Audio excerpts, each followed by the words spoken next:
বন্ধুর কাছে বলিস বন্ধুর কাছে তুই বলিস আমার বন্ধুর কাছে আসবে কি রে একটু থেমে যা রে নদী, একটু থেমে যা। ও পদ্মা নদী রে, একটু থেমে যা, একটু থেমে যা রে নদী, একটু থেমে যা। আরে কত কাল রহিব আমি বন্ধুর বিহারে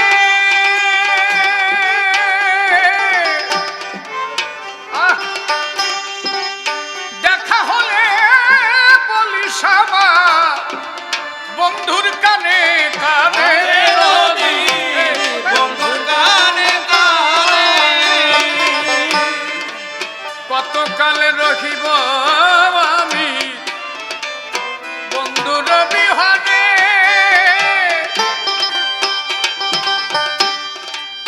দেখা হলে বলিস আমার বন্ধুর কানে কানে বন্ধুর গানে গানে,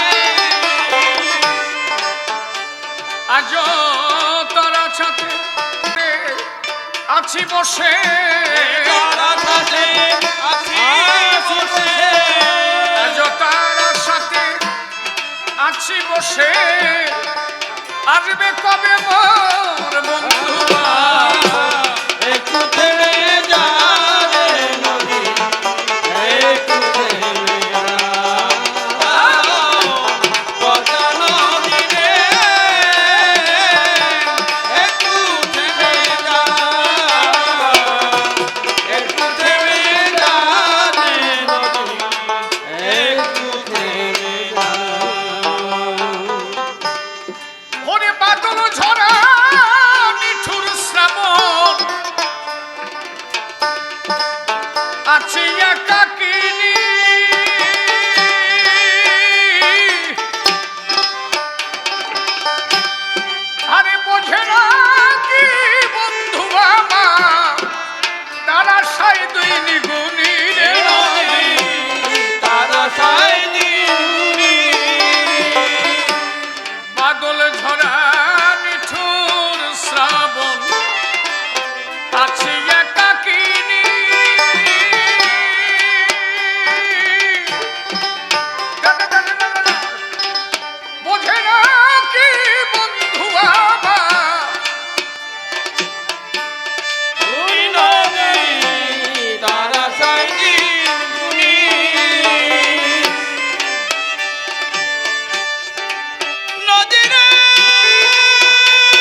জীবন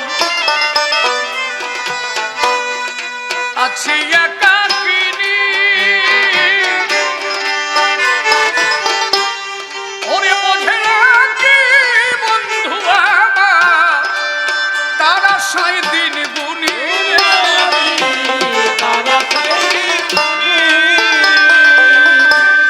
আরে মনিহারা হয়ে ফনি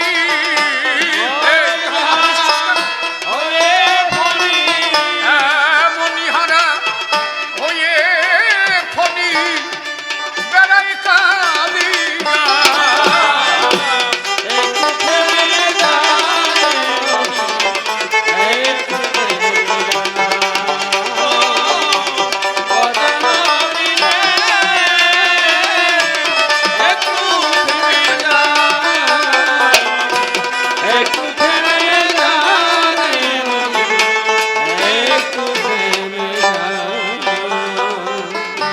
ওরে সাথী হারা পাখি যেমন ওরে গাছে কাঁদে গাছের ডালে আমি তেমনি কেঁদে বেড়াই বন্ধুর প্রেমানলে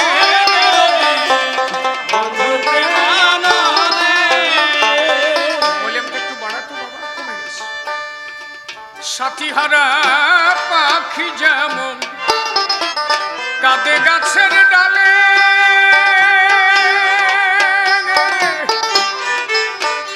আমি তেমনি কেঁদে বেড়াই বন্ধুর প্রেমানলে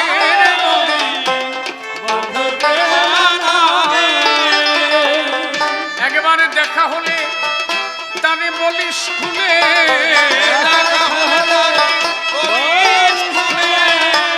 একবারে দেখা হলে তারে বলিস খুলে আসবে কবে আমার কালিয়া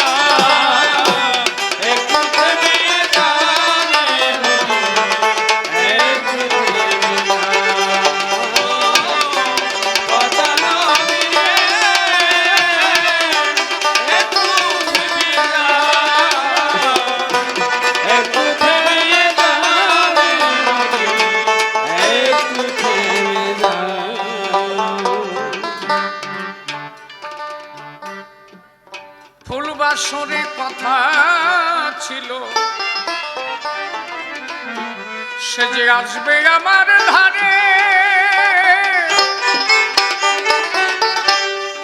আমার যৌবন জুয়ার গেল সবে আর এলো না ফিরে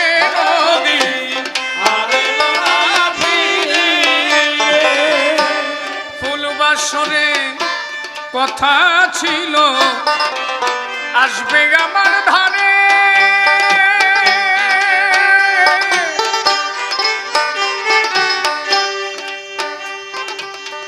আমার যৌবন জুয়ার গেল চলে আর এলো না ফিরে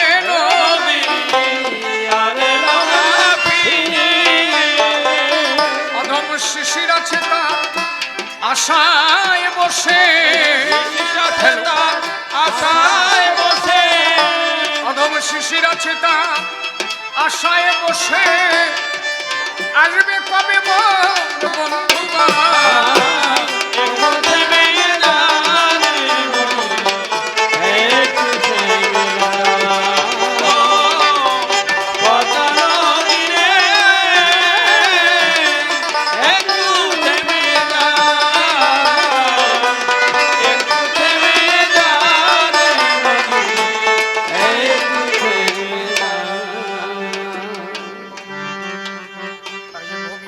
সভা মাঝে আসতে চলো সরকার হরিবর বিপক্ষেতে মনোহর শুনেছেন নারী নর বিভিন্ন ভাবে প্রশ্নপত্র সবাই করে গেছে দান আমি এক এক করে ধরে ধরে তার দিলাম সমাধান আর একখানি প্রশ্নপত্র দান করিয়া যায় বলে রাধা প্রেম আর নিহেতু প্রেম আলাদা কোথায়? এই নিহেতু প্রেম আর রাধা প্রেম আমি বলি তোমার ধারে নিহেতু অবস্থায় যে ভালোবাসে তারে। রাধা প্রেম আর নিহেতু প্রেমের মধ্যে আলাদা কিছু নাই। নিহেতু কেন কয়? এরা গান শোনার লোক না। এই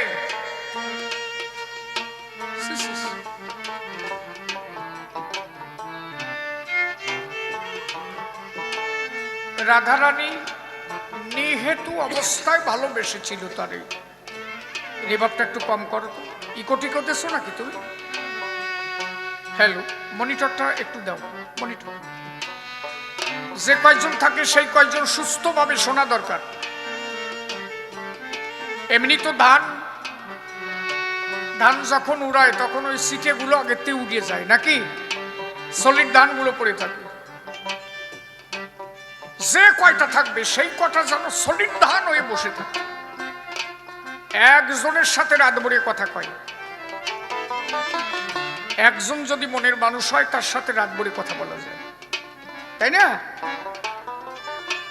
একটা বউ নিয়ে যদি সারা জন্ম কাটানো যায় নাকি, তা হবে না? কিন্তু সেই শ্রোতা কটা মনের মতো দরকার। বাড়ি যাবি? বাড়ি যা।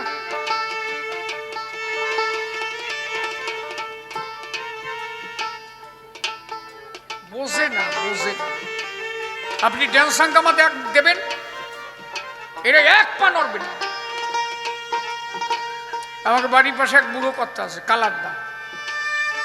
আমার বলছে এই বছর কালী পুজোয় আমি আর যাবো না। আরে কেন? বলে শালা কালী পুজো খালি দেয়, কালী পুজো তো হয় না, খালি ড্যান্স হাঙ্গামা দেয়। এই বছর বারণ করেছি, যদি কেউ মানে কয় পয়সা তো দেবই না, ওই কালী পুজোয় আমি যাবো না।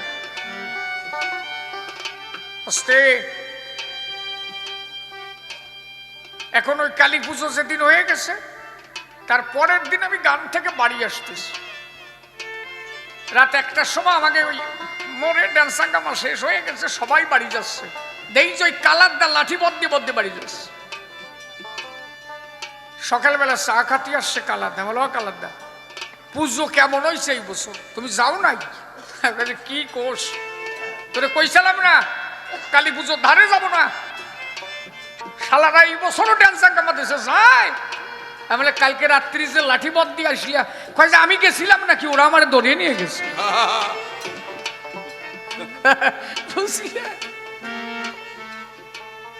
অজুহাত কি একটা থাকবেই। ওই যে কয়জন বাড়ি গেছে যাইয়েই ঘুমাবে না, হয় সিরিয়াল দেখবে, নয় টিভি দেখবে, নয় ফোন দেখবে, নাইলে দুইজনে শুয়ে ভালোবাসার কথা কবে।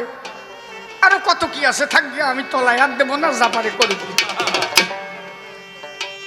কিন্তু হরি কথা শোনার জন্য একটু সময় আগে নাই। তবে এইটুকু জানি না যে কালকে আমি জগতে থাকবো কিনা, এই ভাবনাটা ওনার মধ্যে নাই। আমি তো কালকে নাও থাকতে পারি। আমার কবিগুরু যতীন্দ্রনাথ সরকার মহাশয় আমার বলছিল কি, শিশির প্রতিদিন শোয়ার সময় তুমি ঈশ্বর চিন্তা করে শুইও। বলে কেন? বলে ধ্যানের ঘরে তারে এনে যত সময় তারে না দেখবা, ঘুমাইয়া না, ধ্যানের ঘরে তারে রেখে তুমি শুয়ে পড়ো। যদি না আসে, বলে যত সময় না আসবে ধ্যানে একটা ছবি তো বেশি উঠবে, তুমি যারে ভালোবাসো সেই নাম নিয়ে শুয়ে পড়ো। বলে শিশির একটা কথা শোনো। কি?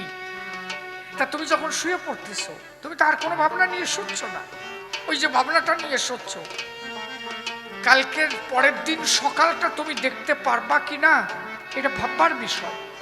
তা তুমি যে মুখটাকে দেখে শুয়ে পড়লে, ওই যে ভাবনা নিয়ে শুয়ে পড়লে, ওর মধ্যে দিয়ে যদি তোমার দেহ ত্যাগ করতে হয়, মনে রাখবা পুনরায় একটা হরিভক্ত হয়ে আবার তুমি জগতে হরি হরি বল হরি বল হরি বল।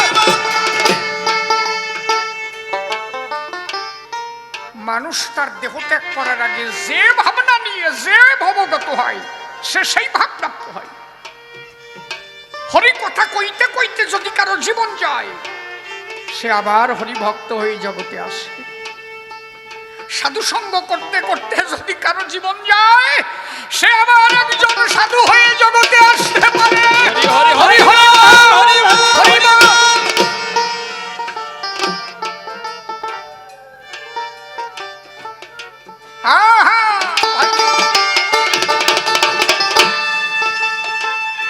আমার অশ্বিনী ঘোষের একটা গান আছে, তোমরা আশীর্বাদ করো সকলেই, শিরে দিয়ে পদধূলি, যেন মুখে হরি হরি বলি, যেন সাধু সঙ্গে বেড়াই। আচ্ছা, এই গানটা ওনার জীবনের শেষের গান। আচ্ছা, ওই মুহূর্তে উনি কেন বললেন এই কথা? আস্তে, উনি ওই মুহূর্তে এই কথা কেন বললেন যে আশীর্বাদ করো সকলেই, শিরে দিয়ে পদধূলি, যেন মুখে হরি হরি বলি, যেন সাধু সঙ্গে বেড়াই? তার মানে হচ্ছে আমি তো রওনা দিয়েছি, আমি এখন মৃত্যু পথযাত্রী, আমি রওনা দিয়েছি, তোমরা মাথায় ধুলি দিয়ে আশীর্বাদ করে দাও। এই দেশে যেমন সাধু সঙ্গ হয়, ওই দেশেও সাধু সঙ্গ হয়। এই দেশের হরিভক্ত ওই দেশে গিয়ে তারাও তার সঙ্গ করে। তাই গোসাই বললেন আশীর্বাদ করে দাও, এই দেশে যেমন হরিভক্তের সঙ্গে ছিলাম, আমি ওই দেশেও যেন হরিভক্তের সঙ্গে থেকে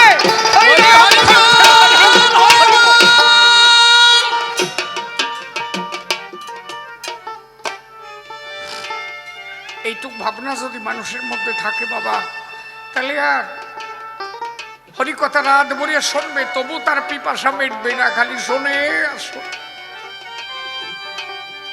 বলে নিহেতু প্রেম আর রাধা প্রেম। শোন, রাধা প্রেমটা কি? আমি একবারে আসর ছেড়ে দেব, এই জন্য আমি নামছিলাম। রাধা প্রেমটা রাধারানী যে প্রেমে কৃষ্ণকে আবদ্ধ করেছিল, সেই প্রেমের নামই রাধা। কি প্রেম? রাধা প্রেমের 5টি গতি: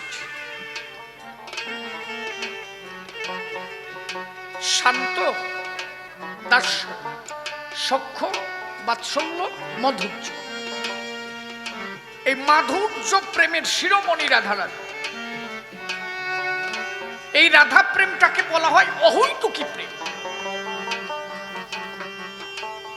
একটা হৈতুকী আর একটা অহৈতুকী। হৈতুকী লিখতে কি লাগে? হয় ঐকারে হই,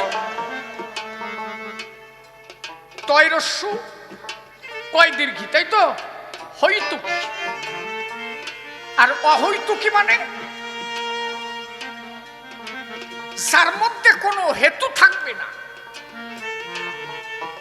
হৈতুকী হচ্ছে যার মধ্যে হেতু থাকবে, আর যার মধ্যে হেতু নাই সেইটা হচ্ছে অহৈতুকী। হেতু মানে কারণ। এমএলএ রে ভালোবাসে সবাই, পিছন দিয়ে খালি গড়ে দাদা গোনো গোনো কয়, ওরে দাদা এবার দাদা, এবার আমাকে দাদা, এই যে আমার দাদা আইছে, হে মিষ্টি সন্দেশ দে। এত ভালোবাসার পিছনে একটা কারণ আছে। কি কারণ? ও জানে যদি কিছু মাল্লু পাই। ঠিক কিনা? আমি কিন্তু কোনো রাজনৈতিক নেতা না, আমি বোঝাবার জন্য বলছি। আপনার পাশে এসে একজন ঘন ঘন বাবা কবে, ও বাবা বাবা ও বা ও বা বাবা রে বাবা, আপনি মনে করবেন এই বাবা ডাকের মধ্যে একটা বেতাল আছে, মাল কি জানো কি চায়, কারণ আছে নাকি? নাহলে এত ভালোবাসবে না তো। কথা বোঝা যাচ্ছে কি? আস্তে, এই কারণবিহীন যে ভালোবাসবে সেইটাই হচ্ছে অহৈতুকী। তারে বলা হয় নিহেতু। নিহেতু মানে যার মধ্যে কোনো হেতু নাই। এই প্রেমই করেছিল রাধারানী, হেতুবিহীন প্রেম। রাধারানী বললেন, বন্ধু আমাকে তোমার ভালোবাসতে হবে না। ভালোবাসার দুটো ধরন, একটা সকাম প্রেম, একটা নিষ্কাম প্রেম। সকাম প্রেমের মধ্যে চাওয়া পাওয়া আছে। এই যেমন আমরা করি, কোন একটা ছেলেরে বিয়ে দিবা, মেয়েটা আসবে বাড়ি, দেখা গেল ছেলেটা দুর্বল, মানে পরিষ্কার করে কই, ছেলেটার দ্বারা কাজ হয় না, কথাটা পরিষ্কার বোঝো, চিন্ময় ভালো বুঝবো এটাই বিষয়। 3 মাস ওই মেয়েটা ঘর করবে, তারপরের মাসে যে বলবে যে সংসার আর হবে না। কেন? ওর মধ্যে চাপা আছে তো। এখন যারা বিচারক মন্ডলী তারা এসে বিচার করছে, মা ওর দোষ কি? বলে এটা বলা যাবে না, তবে সংসার হবে না। মানে বলতে পারছে না যে টুটু টুটু, কথাটা বুঝেছো? কারণ ওনার মধ্যে একটা স্বভাব আছে তো, ও তো সকাম প্রেম, নিষ্কাম না তো। আর রাধা কৃষ্ণকে ভালোবেসেছে। রাধা কৃষ্ণ প্রেম নিকশিত হেম, কাম ও গন্ধ নাই, তাই কামের কোনো গন্ধ নেই। রাধা বলছে তুমি অন্য কাউকে, মানে অন্য কারো কাছে গিয়ে যদি ভালো থাকতে পারো তাতেই আমি ভালো থাকবো, আমি জানবো আমার বন্ধু ভালো আছে। এটা হচ্ছে নিষ্কাম প্রেম। আমায় বাসো বা না বাসো ভালো, তাতে দুঃখ নাই, আমি তোমাকে বাসিব ভালো, এই ভিক্ষা চাই। এইটা রাধারানীর কথা।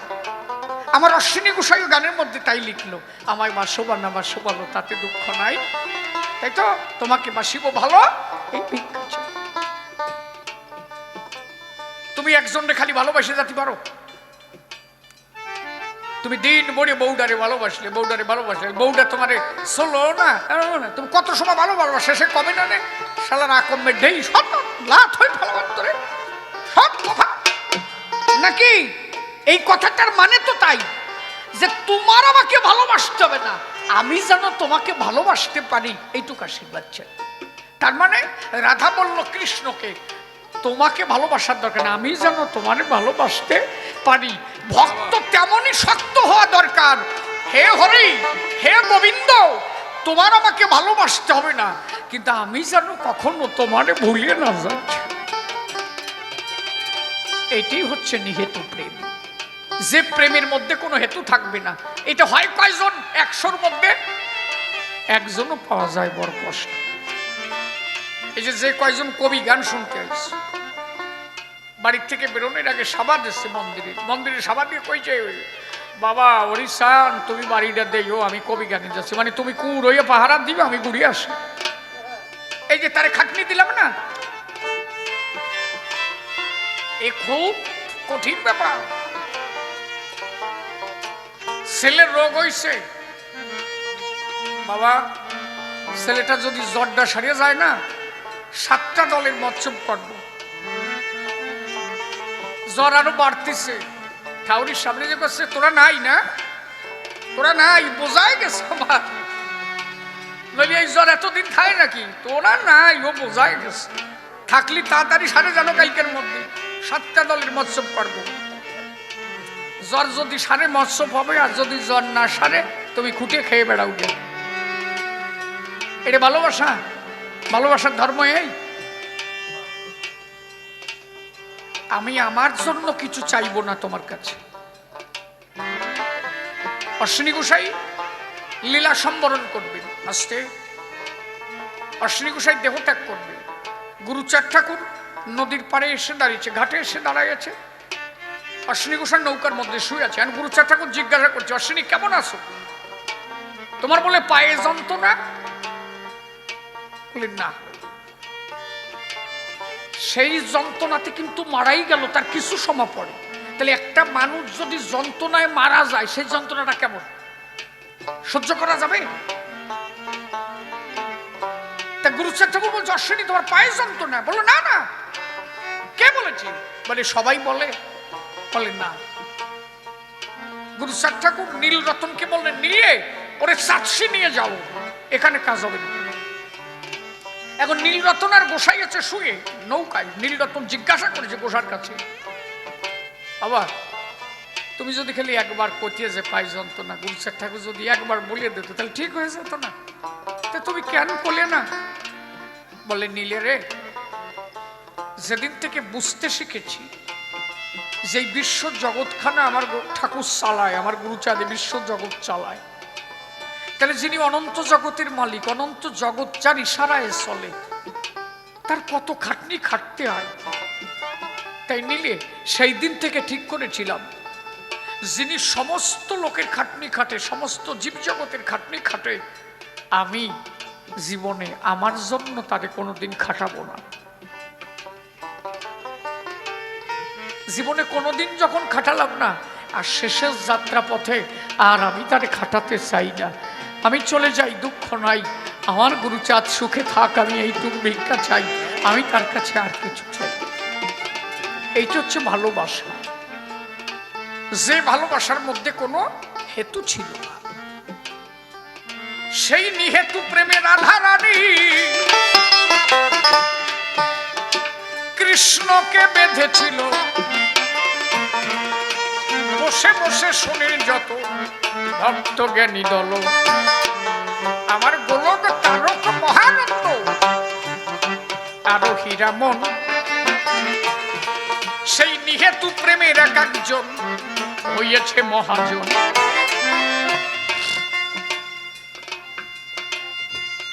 গোলক পাগলের কাছে জিজ্ঞাসা করলো, কি গোলক কি? বলে, গোলক তা তুই নাকি ওই ভক্ত বাড়ি গিয়ে সে গুরুদেবরে ভালো মন্দ খেতে দিস নাই, গুরুদেবের কাছের থেকে ভালো মন্দের থালা নিয়ে চলে গেলি। বিষয়টা একটু খুলে না বললে বোঝা যাবে না, যদিও সময় শুনবেন, যদি শোনেন তাহলে বলি নাকি? ঠিক আছে। তিল বনে নৃত্য করে তিল গাছ ভেঙে দিয়েছে গোলক পাগল। তিল গাছ ভেঙে গেল, নৌকা নিয়ে যাচ্ছে, ভক্ত বাড়ির থেকে ডেকে নিয়েছে, আমাদের বাড়ি আসে, সেই বাড়ি গেছে। ওই বাড়ির যিনি দীক্ষাগুরু তার নাম ঈশ্বর অধিকারী, উনি ওই বাড়িতে বসে আছে। কথাটা মন দিয়ে শোনো। এখন ওই ঈশ্বর অধিকারী ওই বাড়ির গুরুদেব, ওই বাড়ির সবাই বলছে সেবা নেও। তা বলছে গুরুদেব পাকে যাবে, উনি আবার সপাকি নিজে রান্না করে খায়। তা গোলক আর ঈশ্বর অধিকারী দুইজনে রান্না করতে গেছে, গোলক পাগল এবং ঈশ্বর অধিকারী। এখন ওই ঈশ্বর অধিকারী হুকো খায়, হুকো পর্যন্ত সিলুম জারে কয়। এরা মাতাম দিতে দিতে ওই হুকো ছাতা ভেঙে গেল। যেই হুকো ভেঙে গেল, অন্য ঘরে রান্না করছে আর এরা অন্য ঘরে হুকো ভেঙে ফেলাইছে। এখন গোলক পাগল ঈশ্বর অধিকারীরে বলছে, অগোসাই কি তোমার হুকো কিন্তু ভেঙে ফেলাইছে। ওরা মাতাম দিতে যাইয়া তোমার হুকো ছাতা ফেলছে ভাঙিয়া। বলে তুমিও জেনে আমিও সেনে, ওরা হুকো ভাঙলো, তুমি টেয়ার ভালা কেমনে? আমরা তো দুইজনই এক ঘরে, মাতামস্য অন্য ঘরে, ওরা কি করে তা তুমি টেয়ার পাও কি করে? বুঝা যাচ্ছে? গোলক পাগল বলছে সে টেয়ার যেভাবে পাই পাইছি, কিন্তু হুকো ভেঙে গেছে। বলে তুমি রান্না করতে থাকো, আমি ঘুরে আসি। গোলক পাগল নিয়ে ওদের দাবর দেশে, হুকো ভাঙলি কেন?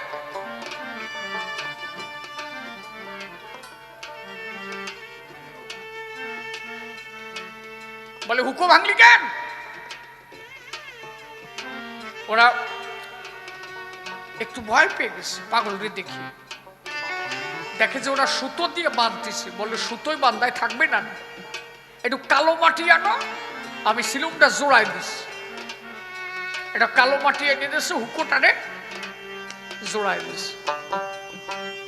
এখন ওই হুকো নিয়ে ঈশ্বর অধিকারীর কাছে দিয়ে বলছে এই যে তোমার হুকো। এখন ঈশ্বর অধিকারী ওই হুকো খুঁজতেছে, ভাঙা কোন জায়গায়। বলছে হুকো তো ভাঙা নাই। গোলক পাগল বলছে যে তুমি হুকো ভাঙা খুঁজে পাবা না, তুমি হুকো ভাঙা খুঁজে পাবা না। এই হুকো ততটুক সময় জোড়ানো থাকবে, তুমি যত সময় এই বাড়ি থাকবা। তুমি বাড়ি যাওয়া মাত্র হুকো খসে পড়বে। ঈশ্বর অধিকারী বলছে এইরকম হয়? বলে এইরকমই হবে না, তুমি বাড়ি যাবা, হুকোর ছাতা খসে পড়বে, এইটুক সময় ভালো থাকবে। এখন ওই দুইজনে ভক্ত টক্ত নিয়ে সবাই নিয়ে খেতে বসছে। ওই ঈশ্বর অধিকারী আর গোলক পাগল এক পাতে খাচ্ছে। লাস্টে যখন দধি দুগ্ধ ছানা ভালো মন্দ দেশে, ওই সময় থালাটা নিয়ে গোলক পাগল দৌড় দিচ্ছে। ওই বাড়ির গুরুদেবের ওই ভালো থার খাতি দেবে। বোঝো ঘটনাটা কি? কথা বলিস না, পাগলের কথা বোঝো না? হ্যাঁ,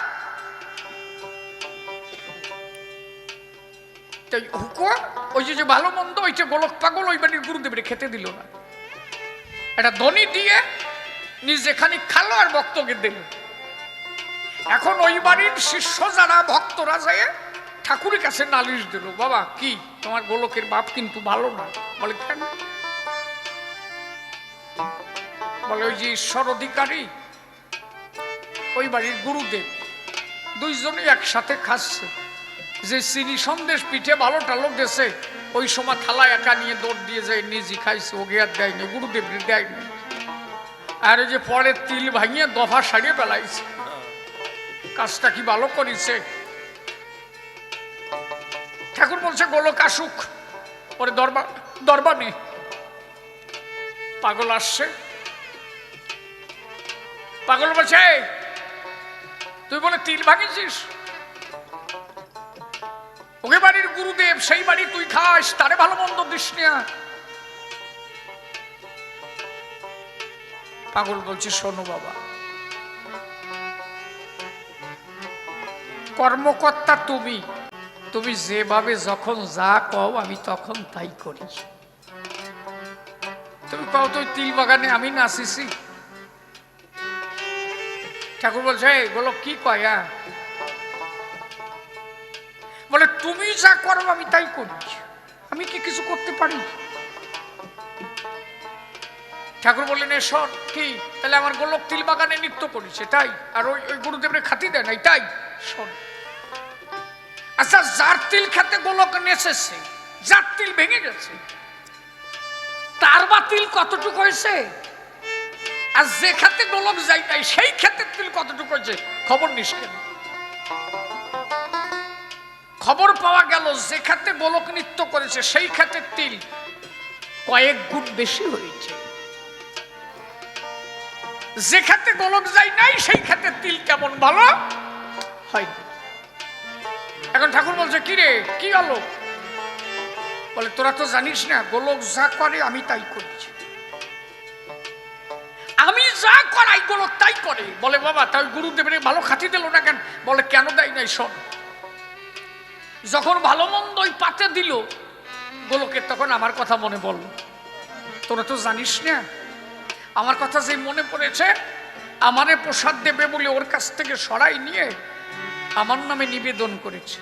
যে আমার নামে নিবেদন করেছে ও দেখছে যে তো বাবার প্রসাদ হয়ে গেছে, এই জন্য ও আমার প্রসাদ বিতরণ করবে বলে ভক্তদের দেশে। তোকে দেশে না প্রসাদ? বলে হ্যাঁ তা দেশে। বলে তাহলে ওই প্রসাদ যে আমি ওখানে বসে খেয়েছিলাম তোরা দেখছিস? তোরা তো দেখিস নাই, ওই প্রসাদটা আমার প্রসাদ। গোলক দেখলো তাই, গুরুদেব একা খাবে কেন আমার বাবার প্রসাদ? আমার উচিত এই প্রসাদ ভক্তদের বিলিয়ে দেওয়া। শোন, যে প্রসাদ কুকুরে খেলেও কুকুরের মুখের থেকে ব্রাহ্মণ পর্যন্ত নিতে চায়, আর সেই প্রসাদ তোদের দিল গোলক, তোদের উপকার করছে না ক্ষতি করছে? ওরা কয় যে যদি তোমার প্রসাদ হয় তাহলে তো ভালোই উপকার করছে। বলে তাই মনে রাখ, আমার গোলক যখন যা করায় আমি তাই করি, ও আমার প্রসাদ ভেবে তোদের প্রসাদ।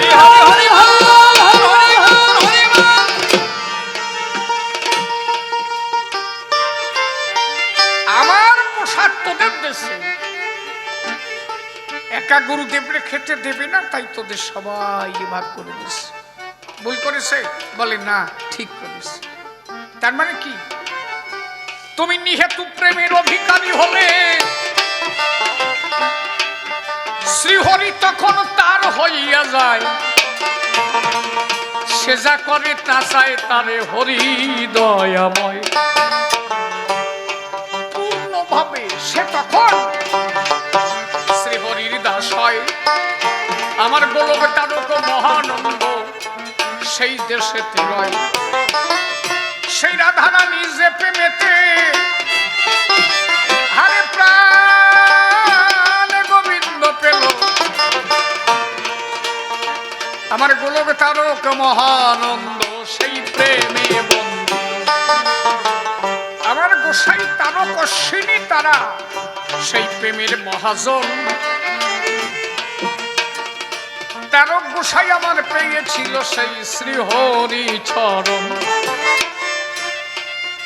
তারক আমার গাইতো গান আসরে আসরে, যার বাধা থাকতো সর্বদাই আমার শ্রীহরি ঠাকুরে, যার কাঁধের পরে থাকতো বসে আমার দয়ালু হরিচাঁদ, সদা সর্বদা তাহার কাঁধে গাইতো বসে গান। নিহেতু প্রেমে তারা শ্রীহরি বাঁধিল, তার চরণের দস্তখত আমার তারক গোলক দিল। এই জন্য মূলত এই দুটো প্রেমে আলাদা কিছু নয়। যে যেভাবে ভজনা করে বলি তব ঠাই, একান্ত আপন ভাবে পেতে গেলে তারে গো হয়নি হেতু প্রেমের দরকার, হেতু হয়ে ভজন হয় না হরিচাঁদ আমার। হেতু প্রেমে ভজিবে যারা তারা শ্রীহরিকে পায়, ভক্ত যারা পেল তারা এই না দুনিয়ায়। তোমার কথার জবাব কথায় কথায় আমি দিলাম সঙ্গ করি, বসে বসে শুনলেন যত ভক্ত নর নারী। বলে রাজেন্দ্র পাগলকে কেন কবি সম্রাট কয়, যার কোন গ্রন্থ জগতে কিছুই লেখা নাই। আরে তারক আমার এত গ্রন্থ জগতে করল দান, তাহলে তারে সম্রাট কেন বলে না, বলো দেও সমাধান। শোনো, তারক গোসাইকে সেইভাবে রিসার্চ কেউ করে নাই। সম্রাটের উপরে যদি কিছু থাকে, মহাসম্রাট তিনি আমার তারক গোসাই। এই বিষয় নিয়ে একটা বিশুদ্ধ আলোচনা দরকার, সে একটা বৃহৎ বড় আলোচনা। তারক গোসার জন্ম হয়েছিল, তারক গোসাইকে মানে রিসার্চটা কেন করে নাই, যেহেতু তারক গোসাই হরিগুরু চাঁদের ধর্মটাকে প্রকাশ করতে চেয়েছিল, যেখানে যেত ঠাকুরের ধর্ম প্রচার করত, এই জন্য তারককে সেইভাবে কেউ কোনোদিন রিসার্চ করে না। কবি জগতে কেউ যদি সম্রাট হয়, সম্রাটের উপরে বললাম তো, যদি মহাসম্রাটও বলা হয়, সেটি একমাত্র আমার তারক গোসাই।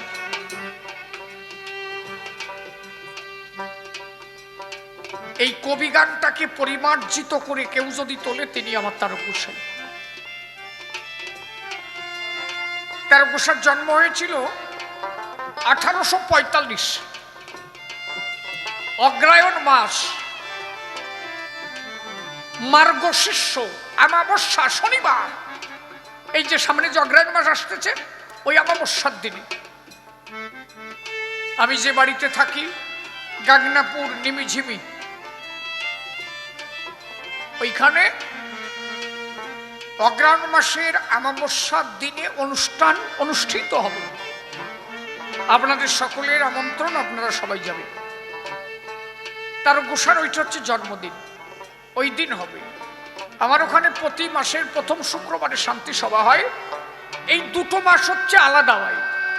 কার্তিক মাসের 8ই কার্তিক অশ্বিনী গোসার জন্মদিন, ওই দিন শান্তি সভা হয়। আর অগ্রায়ণ মাসের অমাবস্যার দিনে শান্তি সভাটা হয়। এই সামনের অগ্রায়ণ মাসের অমাবস্যার দিনে সেই শান্তি সভা, ওই দিনে তারক গোসার আবির্ভাব।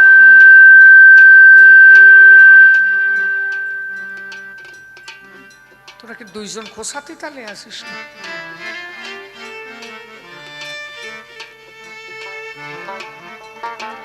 আমার কথা বোঝা যাচ্ছে কি? তালের হাত দিয়ে না, ঠিক আছে। আলোচনাটা শোনো, ভালো লাগবে নাকি?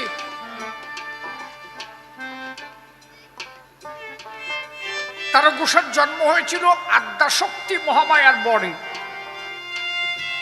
তারক গোসার আসার কথা ছিল না, তারক ঘোষার বাপদাতা যারা,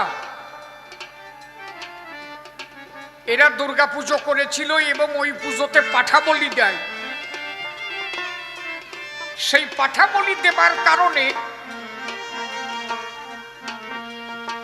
গুরুপুত্রদের কাছে অভিসম্পদ পায়। তারক গোসাই যে বংশে জন্ম নিয়েছে ওই বংশ নিবংশ হয়ে যাবে, ওই বংশের কেউ থাকবে না, সব শেষ হয়ে যাবে। পাঠা বলি দিয়েছিল তাই। তাহলে যে বংশে কারো আসার কথা না, মহামায়ার অভিশাপ, তারপরেও তারকের জন্ম। কেন জানো? তারক গোসার দুইজন জেঠুমশাই তারা দারোগার চাকরি করতো কলকাতা কাটোয়ালি থানা। ওনারা কালীঘাটে কালী মন্দিরে পুজো দিতে গেল। কালী মন্দিরে পুজো দিতে গেলে কালীর ওই চূড়ামণির মাথার চুলের হাওয়া লাগলো কালীর গায়ে। কালী বলল ওই চুল কেটে আমার চামর বানাই হাওয়া দিলে আমি আনন্দ পাই। চুল দেবে না বলে চাকরি ছেড়ে দিয়ে বাড়ি আসলো। আসার পথে ছিল দুই ভাই, চূড়ামণি আর শিরোমণি। ওই নৌকার মধ্যে বিশুচিকা চূড়ামণির হয়। যে বিশুচিকা হয়ে গেল, শিরোমণি চূড়ামণিকে বলল চল চুল দিয়ে আসি। প্রাণ পাখি যদি উড়ে যায় চুল দিয়ে করবি কি ছাতা? জোর করে শিরোমণি নিয়ে চূড়ামণির চুল কেটে চামড় বানাইয়ে কালীর পায়ে দিল। বিশুচিকা সেরে গেল। কুমারটুলি একটা ভাড়া ঘরে চূড়ামণি আর শিরোমণি ওনারা দুই ভাই ভাড়া থাকতো, দারোগার চাকরি করত। তা চুল দিয়ে যেদিন ঘরে এসে শুয়ে পড়ল, কালী সরাসরি এসে চূড়ামণিকে বলছে আমি তোরে কিছু দিতে চাই। কি চাস বল? বললো আমি তেমন কিছু চাই না, ভালো চুল টুক কাটিয়ে এনেছো, তোমার কাছে আর চাওয়ার কিছু নাই। বলে আমি তোরে কিছু দিতে চাই। বলে কি? বলে আমি তোর ঘরে কন্যা হয়ে যাব। বলে দরকার নাই, ভালো চুল টুক কাটিয়ে এনেছো, আর তোমার মতো কালী তারা মাইয়ে নেবো, পরে লাখ লাখ টাকা খরচ করে বিয়ে দেবো, সাথে আমি পারবো না। বলে আমি যদি পুরুষ হয়ে যাই, বলে তাহলে আমি নেব, আমাকে বংশ ছেলে নাই, যদি পুরুষ হয়ে যাও তাহলে নেওয়া যায়। বলে আমি যাব না, আমার স্বামীর রুদ্রাংশের এক অংশ তোর ঘরে যাবে, যা। বলে কার ঘরে যাবে? বলে আমি তো কালী, আমার নামের অর্ধ অক্ষর যার নামে পাবে সেই ঘরে যাবে। তারক গোসার বাবার নাম ছিল কাশীনাথ। ওই যে কয়াকার আর এই যে কালীর কয়াকার, বল ওই ঘরে যাব। শুভক্ষণে শুভ দিনে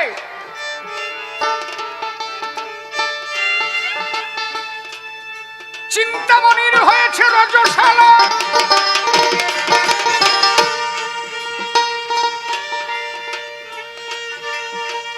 বয়স হয়ে গেছে তো, নতুন করে রজশালা হয়েছে।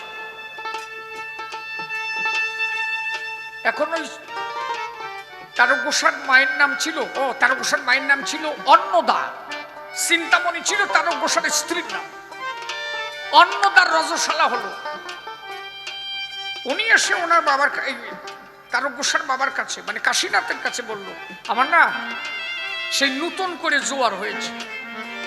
বললো আমার দাদা বলে গেছে আমাদের ঘরে রুদ্রাংশ অবতার হবে, এই বোধ হয় সেই শুভ সময়। শুভক্ষণে শুভ দিনে অন্নদা এবং কাশীনাথ হয়েছিল মধুর মিলন।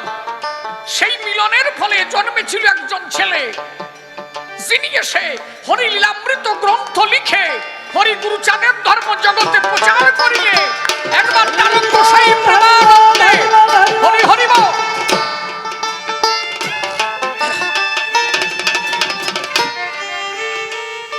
এই যে কালীর বর পুত্র তারক, কবি জগতে ইতিহাস, মাত্র 6 বছর বয়সে তারকের সমস্ত গ্রন্থ মুখস্থ। মাত্র 6 বছর বয়সে। 12 বছর বয়সের সময় ওনার বাবা মারা যায় কাশীনাথ। 16 বছর থেকে তারক গোসাই কবি গান গায়। আপনি ভাবতে পারেন একটা 16 বছরের ছেলে মানে কটু 16 বছরের আসরে দাঁড়ায় তারক কবি গান গায়। অল কবি জগতে রেকর্ড যে 16 বছর বয়সে কেউ কোনোদিন কবি গান গায়নি, সে প্রথম তারক গোস্বামী। এই যে বিজয় সরকার বলেন, রাজেন্দ্র সরকার বলেন, যাদের কথা বলেন, আমি ছোট করছি না কাউকে, তবে তারক গোসাইকে সেইভাবে এরা কোনোদিন রিসার্চ করেনি। তো যেহেতু তারক আবার হরিগুরুচাঁদের ধর্ম প্রচার করতে চেয়েছিল, কবি হিসাবে সেইভাবে তার নাম প্রচারেরা করেনি কোনোদিন। নইলে আজকে কবি সম্রাট যদি কেউ থাকতো সেটা তারক গোসাই। খালি কবি দেখলে তো হবে না। 16 বছর বয়সে তারক গোসাই কবি গান গাইলেন। যে 16 বছর বয়সে একটা মানুষ ঠিক মতো কথা বলতে পারে না, তারক গোসাই যখন আসরে গান গাইতো ঠাকুর তার কান্দের পরে বসে থাকতো।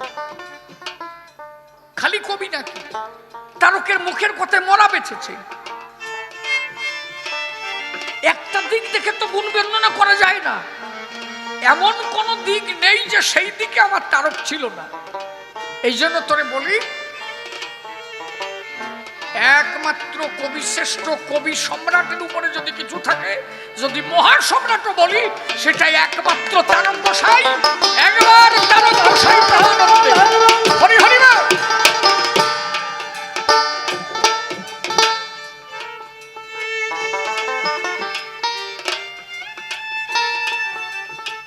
তারক গোসাইয়ের একটা কাহিনী সব। ঢাকা জেলায় ঢাকেশ্বরী মন্দিরে তারক গোসাইরে বায়না দিল কে? কালী নিজে বলল, আমি আমার তারকের গান শুনবো। আমার মনে আছে ভাবো,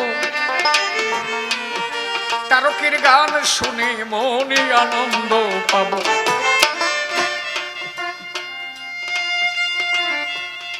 তারক গোসাই ঠাকুরের কাছে ওরা কান্দি গেল, শ্রীহরিচাঁদ তারকের কাছে কহিতে লাগিল, কি ঢাকায় যাবি কবি গানে? বলে হ্যাঁ বাবা, বায়না আইছে। বলে বায়না তোরে কেটা দিচ্ছে জানিস? কে? বলে কালী নিজে তোর গান শুনতে চাইস, যা ভয় নাই। বলে বাবা, বিপক্ষের কবি আল খুব বিদগ্ধ পণ্ডিত। বলে কেডা? বলে হরি আচার্য। বলে আমি আছি তো, আমি তোর কাছে থাকবো, ভয় নাই। শান্তি মাতার কাছে গিয়ে প্রণাম দিল। মা, অন্তরে ভয়, বড় সরকারের সাথে গান, আমি তো ছোট মানুষ, একদম ছোট, অত বড় সরকারের সাথে। মা বলল কি, আমি থাকবা নি তোর দ্বারে। তোর বাবা কইছে না তোর বাবাও থাকবে, আমিও থাকবো, তোর আর আছে ভয়? বলে না, আর ভয় নাই। বলে একটা কাজ করিস, আসার সময় ঢাকার এক জোড়া শাখা নিয়ে এসিস।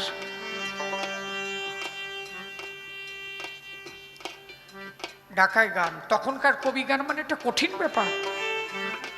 হরি আচার্য পুরনো সরকার, আর তারক গোসাই একটা বাচ্চা। ওই দিন ওই ঢাকা মন্দিরে বসে কালী নিজে, কালী ওই দিন রাত্রে তারককে স্বপ্ন যোগে 18 শ্লোক নিজে তারককে দিয়েছিল। যেই শ্লোকগুলো নেই নিজে কালী দিছিল। সম্রাট কেডা হবে তুই নিজে কোষ কেনে, আমার বলতে হবে না। কালী নিজে এসে শ্লোকগুলো দিয়ে বলল কি, আমি এইগুলো তোরে দিলাম, এই দিয়ে ঠাকুরের ডাকিস, তোর ডাক সবাই শুনবে, সবাই থাকবে।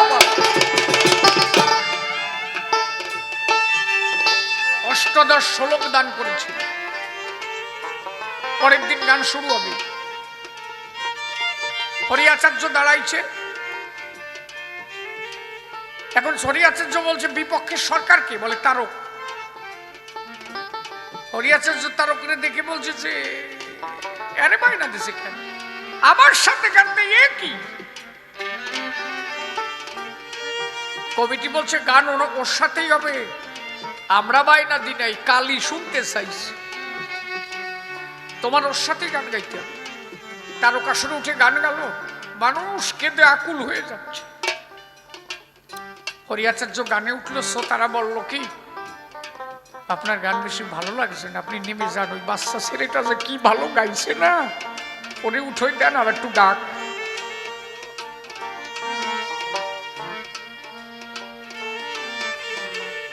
হরিয়াচার্য নেমে দাঁড়ালো, তারকরে বললো তুমি গাও। গান শেষ হয়ে গেল, হরিয়াচার্য তারকরে ডাক দিয়ে বলল, তারক কি, এই কে থাকে রে তোর কাছে, কে আছে তোর কাছে? হরিয়াচার্য জীবন ভরে গান গেছে, কোনো আসর থেকে আমার নামতে বলে নাই, আজকে তোর মতো বাচ্চা ছেলের কাছে আমি হেরে গেলাম। কে থাকে তোর কাছে? বলে আমার কাছে কে থাকে তা জানি না, আসার সময় আমার ঠাকুরের কাছে গেছিলাম, আমার বাবা হরিচাঁদ আমাদের বলছিল আমি তোর কাছে থাকবো, মা শান্তি মাতা বলেছিল আমি তোর মাথায় থাকবো, আমি তোর কাছে থাকবো হরিমা।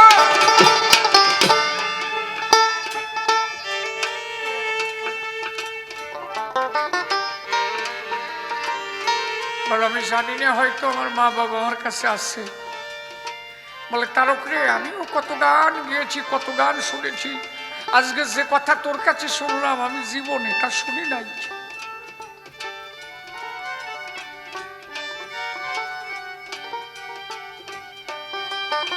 সকালবেলা ভোরবেলায় হাতে একটা পাত্র নিয়ে পায়খানা করতে গেছে, দেখে যে একটা বাচ্চা ছেলে পাশুনি নাঠি নিয়ে কয়টা গাভী আর কিছু বাসন গোচারণ করে বেড়াচ্ছে।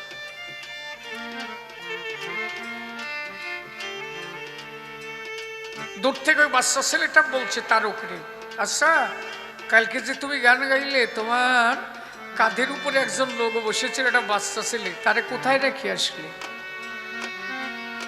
তারক গোসাই বাচ্চা ছেলেটার দিকে তাকিয়ে বুঝতে পারলো এ ছেলে সামান্য ছেলে না,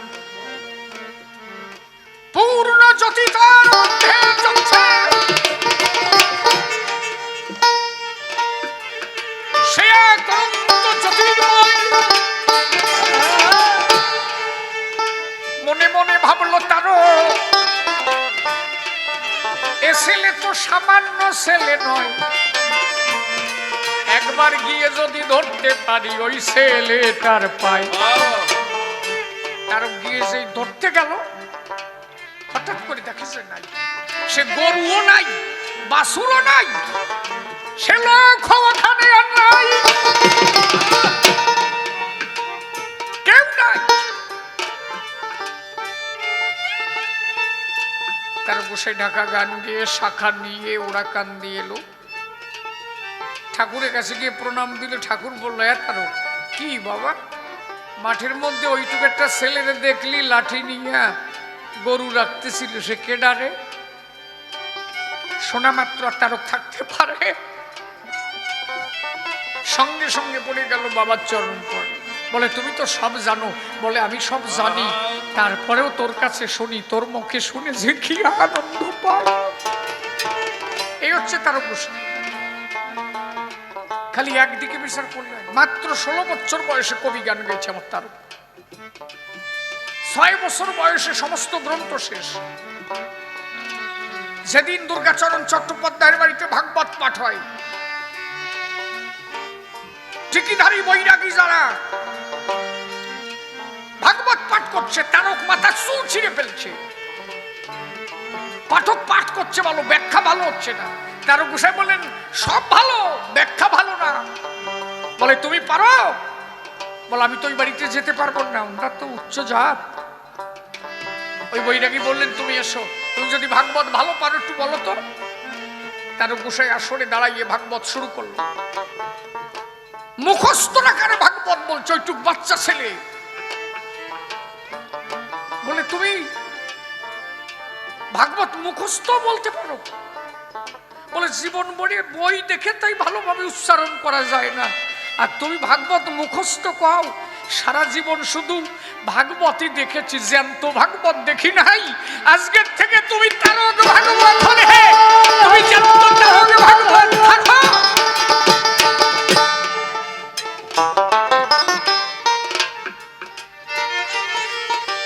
পাগল বিজয় সরকার এটা অনেক পরের সরকার। বিজয় সরকারের গুরুদেবের নাম হচ্ছে মনোহর সরকার, আর মনোহর সরকারের গুরুদেবের নাম তারক গোসাই। কথা বোঝা যাচ্ছে? তাহলে বিজয় বাবু এটা কত পরের সরকার। আজকে রাজেন্দ্র পাগল সম্রাট আমি অবমাননা করছি না, কিন্তু যদি আমার তারককে কেউ রিসার্চ করত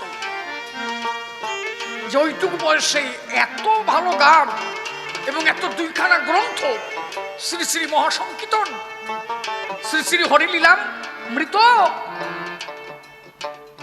যে তারক লিখে গেল মাত্র 16 বছরে, যে তারক দাঁড়িয়ে কবি গায় মাত্র 6 বছরে, যার সমস্ত গ্রন্থ মুখস্থ,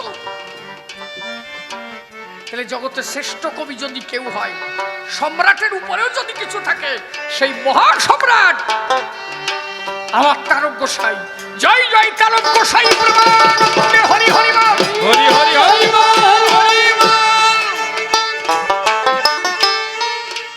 আগামী মাসের মানে অগ্রহায়ণ মাসে, মার্গশীর্ষ মানে অগ্রহায়ণ মাস, লীলামৃতে পরিষ্কার লেখা মার্গশীর্ষ অমাবস্যা শনিবার দিন তার গোসার জন্ম, বাড়িতে শান্তি সভা। আপনাদের সকলের আমন্ত্রণ, আপনারা সবাই যাবেন। জয় হরি বল। সখী তোরা ভাবিস কি আমি কাঁদি কি, সখী তোরা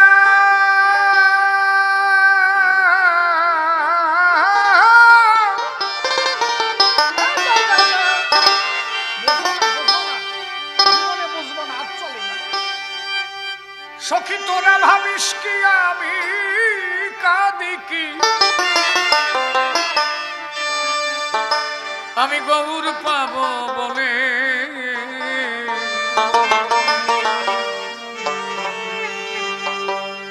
আমার অন্তর যায় জ্বলে, আমার অন্তর রোজায় জ্বলে, আমার অন্তর যায় জ্বলে,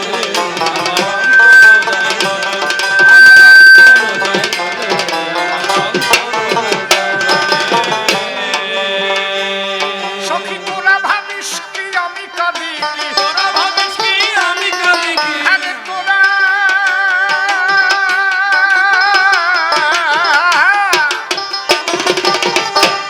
সখী তোরা ভাবিস কি আমি কাঁদি কি, তোরা ভাবিস কি আমি কাঁদি কি, আরে তোরা ভাবিস কি আমি কাঁদি কি, গৌর পাবো বলে দাও। অন্তর যায় জ্বলে, আমার অন্তর যায় জ্বলে, আমার অন্তর যায় জ্বলে। কে এসে অন্তরে কাঁদালো আমার ভাসালো নয়ন জলে, ওরে ভাটালো নয়ন জলে, ওরে ভাটালো নয়ন জলে।